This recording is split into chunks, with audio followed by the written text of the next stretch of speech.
नमस्कार दोस्तों, स्वागत है आप सभी का मेरे इस चैनल पे कैप्टन ट्रेडिंग में। और आज हम बात करेंगे क्रिप्टो करेंसी के बारे में। क्या है ये क्रिप्टो करेंसी, किस तरीके से काम करता है, किस तरीके से बना है, और जानेंगे कि क्रिप्टो माइनिंग क्या होता है।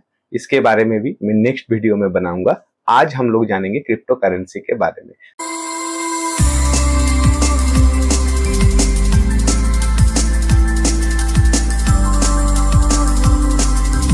तो देखो, सतोशी नाकामोटो जापान में रहने वाले एक व्यक्ति ने ब्लॉकचेन कंप्यूटर प्रोग्रामिंग के मदद से बनाया था क्रिप्टो करेंसी को, बिटकॉइन को।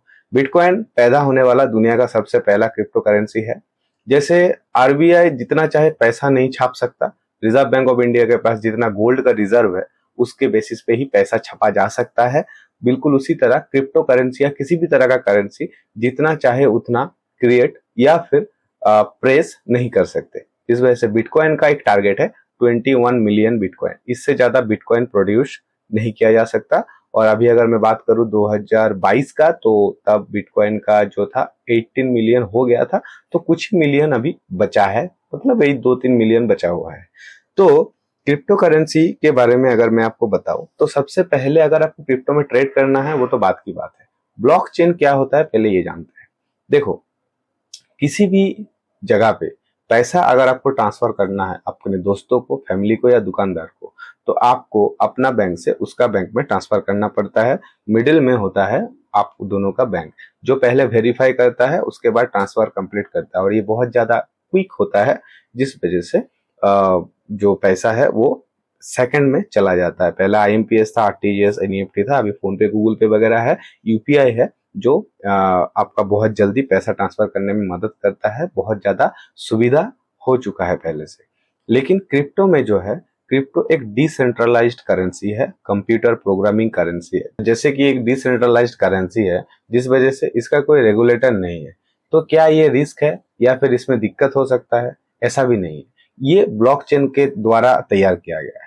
ब्लॉकचेन का मतलब ये है, जैसे मान लो आप किसी को पैसा भेजे, उसका ट्रांजैक्शन का एक डेटा है जो बैंक के पास रहेगा, आरबीआई के पास रहेगा, और आरबीआई रेगुलेटर है। तो हमें ये विश्वास रहता है कि आरबीआई कुछ गलत नहीं करेगा। जैसे वोट, जब आप वोट देते हो तो उसका पूरा डेटा रहता है किसके पास? इलेक्शन कमीशन के पास। तो हमें ये विश्वास है कि इलेक्शन कमीशन हमारे साथ जो है गलत नहीं करेंगे। लेकिन क्रिप्टो करेंसी में क्या है, ये चीज नहीं होने की वजह से पर्टिकुलर किसी इंसान या पर्टिकुलर किसी एक्सचेंज के पास हम अगर डेटा रखते हैं तो वो मैनिपुलेट कर सकता है, डेटा चेंज कर सकता है, जिस वजह से यहाँ पे ब्लॉकचेन का यूज किया जाता है। ब्लॉकचेन 1997 के करीब डिस्कवर हुआ था, बट 2009 से ये बहुत ज्यादा काम में आ रहा है। और इस तरीके से जो है हम लोग ब्लॉकचेन को बहुत सारे जगहों पे काम में लगा सकते हैं। तो ब्लॉकचेन एक्चुअली में कैसे काम करता है?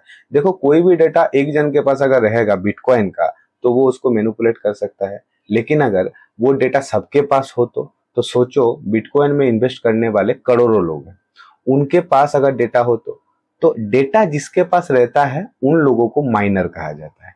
ब्लॉकचेन हैंडल करने वाले लोग, उनको कहा जाता है माइनर। और इसी चीज को कहा जाता है क्रिप्टो माइनिंग, जिसके बारे में बाद में आप लोगों को बताऊंगा। तो देखो, क्रिप्टो में, करेंसी में बहुत सारा चीजें होता है। जैसे कोई भी स्टॉक में अगर हम ट्रेड करते हैं तो पहले हम क्या देखते हैं? Market capital. कि अगर रिलायंस में हमें इन्वेस्ट करना है तो हम देखेंगे मार्केट कैपिटल क्या है, पी रेशियो क्या है, पीवी रेशियो क्या है, ये सब बहुत कुछ चीजें देखते हैं। बिटकॉइन और इथेरियम में आप ऑप्शन ट्रेडिंग कर सकते हो, उसमें ऑप्शन सेलिंग कर सकते हो, बाइंग भी कर सकते हो, लेकिन बाइंग मत करना, सिर्फ सेलिंग ही करना। और बाकी का जो भी कॉइन्स है उनमें आप सिर्फ फ्यूचर में ट्रेड कर सकते हो, जिसके लिए सबसे पहले आपको कॉइन्स का कुछ चीजें चेक कर लेना चाहिए, उसके बाद आप उस कॉइन में ट्रेड करना। क्योंकि जितना ज्यादा डेटा बटा हुआ रहेगा उतना कम चांसेस रहेगा मैनिपुलेशन होने का। सबसे पहले आप जाओ coingecko.com पे, या फिर और एक वेबसाइट भी है coin maker, coin market cap, ठीक है।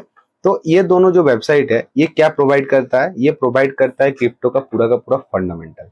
वहां पे जाने के बाद आप देखो कि इस कॉइन में, जिस कॉइन में आप इन्वेस्ट करना चाहते हो या फिर ट्रेड करना चाहते हो, उसमें कितना होल्डर्स है। होल्डर्स मतलब जो भी इन्वेस्टर है उनको होल्डर कहा जाता है, या फिर टॉप 100 वॉलेट को भी होल्डर कहा जाता है। आपके पास एक बिटकॉइन है, या फिर मान लो किसी एक कॉइन है जिसका कीमत $2 है, यानी कि 200 रुपया भी नहीं, तो भी आप एक होल्डर ही हो।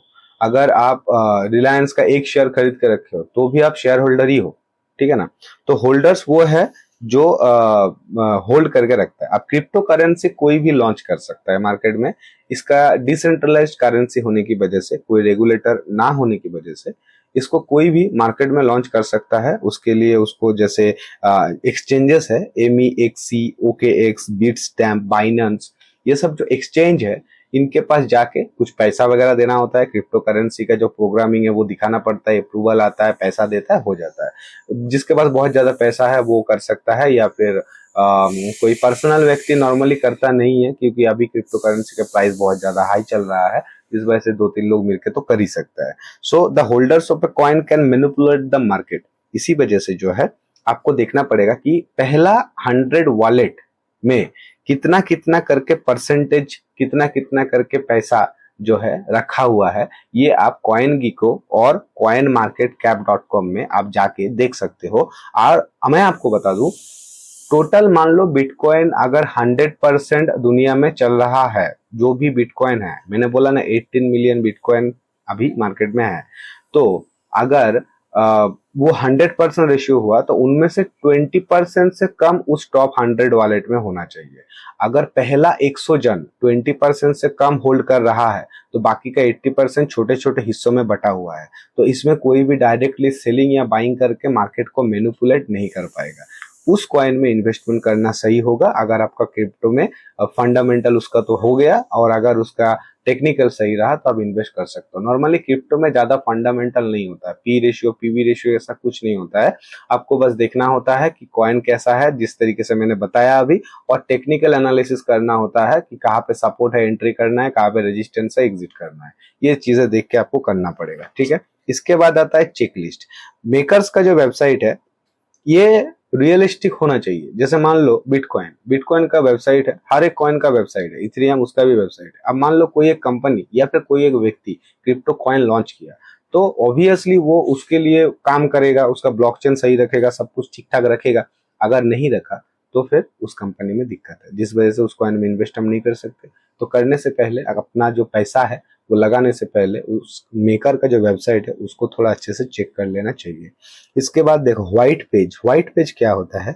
व्हाइट पेज जो एक चीज है जिसमें हम लोग चेक कर सकते हैं कि कॉइन जो है ये क्यों बनाया गया, कैसे बनाया गया, इसका ब्लॉकचेन क्या है। ब्लॉकचेन आपको हमको तो समझ में आएगा नहीं, क्योंकि हम तो सॉफ्टवेयर इंजीनियर या प्रोग्रामर है नहीं, लेकिन धीरे धीरे आप कोशिश करोगे तो सीख जाओगे। नेक्स्ट वीडियो में मैं आपको बताऊंगा ब्लॉकचेन किस तरीके से काम करता है। और जो है व्हाइट पेज में बहुत सारा इंफॉर्मेशन रहता है। अब मान लो एक दो इन्फॉर्मेशन देके छोड़ दिया तब तो नहीं होगा। व्हाइट पेज में बहुत सारा इन्फॉर्मेशन होता है, इसी वजह से व्हाइट पेज देखना जरूरी होता है। उसके बाद मार्केट कैपिटल जो है वो तो देखना ही है, जितना ज्यादा मार्केट कैपिटल उतना ज्यादा अच्छा होता है, ठीक है। तो इस तरीके से क्रिप्टो करेंसी काम करता है। अब ट्रेडिंग जो करना है आपको क्रिप्टो करेंसी में, उसके लिए सबसे पहले आपको चार्ट में जाना है।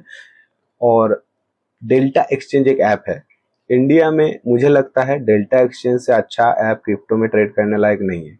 तो आप लिंक में डिस्क्रिप्शन में चेक कीजिएगा, आपको डेल्टा एक्सचेंज का लिंक मिल जाएगा, वहां से अकाउंट खोलिए, आपको ब्रोकरेज में भी थोड़ा बहुत डिस्काउंट मिलेगा, ठीक है। और टेलीग्राम ज्वाइन कीजिए, जिसका लिंक आपको डिस्क्रिप्शन में मिल जाएगा। तो आज मैंने जो बताया इस वीडियो में, ये क्रिप्टो करेंसी के बारे में जस्ट एक ओवरव्यू था और फंडामेंटल था। कल मैं आपको बताऊंगा, नेक्स्ट वीडियो में मैं आपको बताऊंगा क्रिप्टो माइनिंग क्या होता है और क्रिप्टो कॉइन बनता कैसे। ये कंफ्यूजन रह जाता है लोगों के मन में कि भाई पैसा जो हम खर्चा करते हैं 520 रुपए का नोट, 500 रुपए का नोट, ये तो RBI प्रिंट करता है फिर हमें देता है।